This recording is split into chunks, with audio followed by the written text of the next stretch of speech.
కాశ్మీర్లో జరిగిన ఉగ్రదాడి చూసావు కదా, ఎలా అనిపించింది? చూసి అబ్బా చాలా బాధగా ఉంది. ఇలాంటి జరగడం అయితే చాలా బాధాకరం అందరికి.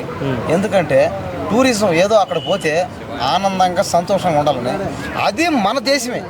జమ్మూ కాశ్మీర్ కూడా మందే కాబట్టి అక్కడికి ఏదో ప్రశాంతంగా ఉండడానికి కాస్త ఒక 4 రోజులు ఫ్రీగా అదే మనశాంతంగా ఉండడానికి అక్కడ పెట్టి వస్తే పోయి వద్దాం అనుకుని పోయాడైనా పాపం ఆయన ఫ్యామిలీతో. పాపం మనిషిని అట్ట చంపడం అది కరెక్ట్ కాదు. అది ఇప్పుడు మాత్రం పాకిస్తాన్ వాళ్ళకి మాత్రం అదే ఈ ఉగ్రవాదులు ఎవరైతే చేశారు వాళ్ళకి మాత్రం దొరికితే మాత్రం మామూలుగా ఉండదు. పైగా ఆ దేశానికి మొత్తం ఆపేశారు, ఇంకా నీళ్ళు ఆపేశారు, మొత్తం ఆపేశారు. ఇంకా నా దేశ ట్రాన్స్పోర్టింగ్ కానీ ఈ వెహికల్ మొత్తం ఆపేయడం బెస్ట్. ట్రైన్లు మొత్తం ఆపేయాలి. యాక్చువల్ గా వాళ్ళు కాల్చి చంపిన తర్వాత వెళ్ళి మీ మోడీకి చెప్పుకో అని చెప్పి వార్నింగ్ ఇచ్చారు. దాన్ని ఎలా చూడాలి? చెప్పుకోవడం అన్నారు.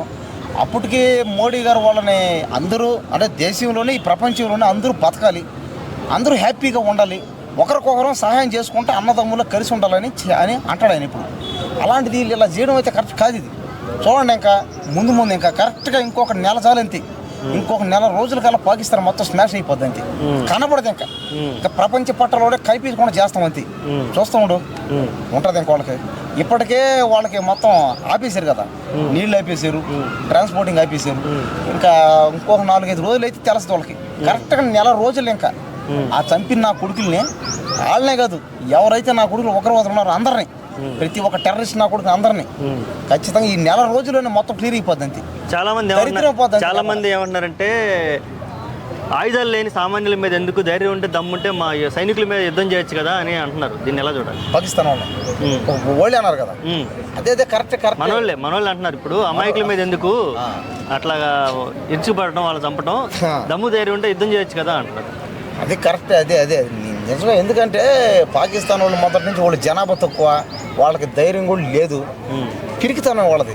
వాళ్ళు ఏంటంటే మనుషులు ఎవరు లేనప్పుడు వచ్చి అటాక్ చేస్తారు, చిన్నపిల్లల మీద, ఆడవాళ్ళ మీద, ముసలోళ్ళ మీద, ఎవరైనా సరదాగా అటాక్ పోతే ఓడి మీద. మరి అదేదో బార్డర్లోకి రా తెలుసుకున్నారా తాడొప్పాడు అంటే వాళ్ళ వల్ల కాదు. అది అటు బాణీలేని మనోళ్ళు ఏంటంటే మన దేశంలో జనాభా ఎక్కువనే, 150 కోట్ల పైన ఉన్నారు జనం. వాళ్ళ తిప్పు కొడితే 20 కోట్ల మంది. అంతే. మన దేశంలో ఒక్కసారి ఒక రాష్ట్రం చాలు అంతే. వాళ్ళకి ఒక 2 రాష్ట్రాల్లో పోయి కలిసి పడ్డారని చాలు అయిపోతుంది. కానీ ఎందుకులే అందరూ బతకాలని అక్కడ ఏదో అందరూ సంతోషంగా హ్యాపీగా ఉండాలని మన వాళ్ళు, మన ఆర్మీ వాళ్ళు కానీ, మన దేశ ప్రధానమంత్రి గారు మోడీ గారు కానీ ఎప్పుడు చెప్పేది అది, వద్దు గొడవ వద్దు, అందరం సమానంగా ఉందామని.